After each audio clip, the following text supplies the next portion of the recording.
আসসালামু আলাইকুম। ওয়ালাইকুম আসসালাম। অসংখ্য ধন্যবাদ ভাইজান আপনাকে, অসংখ্য ধন্যবাদ যে আপনি কথা বলার সুযোগ করে দিলেন।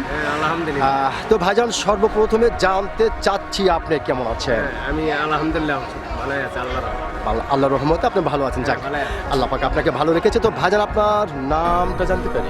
আমার নাম মোহাম্মদ সাদ্দাম হোসেন। মোহাম্মদ সাদ্দাম হোসেন, সুন্দর একটি নাম আপনার, চমৎকার একটি নাম আপনার ভাইজান। তবে একটি কথা বলতে আমি বাধ্য হচ্ছি, সেটা হচ্ছে আপনার নাম শুনে এবং আপনাকে সামনাসামনি দেখে যেটা বোঝা যাচ্ছে আপনি প্রচণ্ড একটি সাহসী মানুষ। সাহসের জন্য তো আছি এই বাংলাদেশে।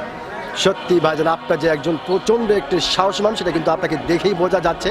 তো ভাইজান, যেহেতু আপনি একজন সচেতন মানুষ এবং একজন সাহসী মানুষ, সেই ক্ষেত্রে এই বিষয়টি আপনার কাছ থেকে জানতে চাচ্ছি যে কারো কাছে কাঙ্ক্ষিত আবার কারো কাছে অনাকাঙ্ক্ষিত, যেভাবেই হোক না কেন, বিএনপি জনাব তারেক রহমান বিপুল ভোটে জয়লাভ করে দেশের প্রধানমন্ত্রী হয়েছেন। তো এই খুশিতে যদি জনাব তারেক রহমান আপনাকে একটা অফার করে যে আপনি যা চাইবেন আপনাকে তাই দেওয়া হবে, তবে আপনি যে চাইবেন এই চাওয়াটি যেন আপনি আমি সহ বাংলাদেশের সকল মানুষের উপকার হয়, তাহলে আপনি কি চাইবেন? শান্তি যাবো, দেশের শান্তি, সব লোক যেন শান্তির মতো থাকতে পারে। মানে এই বিগত 17 বছর জি যে কষ্টে আসলো জি জি জি সেই কষ্ট থেকে যেন এই বাংলাদেশটা ভালো করে শান্তি মতো চলান পারে তারেক এটাই আমার আশা। এটাই চাওয়া।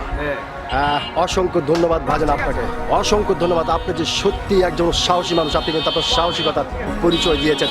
আপনি অত্যন্ত গুরুত্বপূর্ণ একটি বিষয় আলোচনা করেছেন। আপনি বলেছেন যে আমরা যেন সবাই শান্তিতে থাকতে পারি। বিগত 1 মিনিট ভাইজান,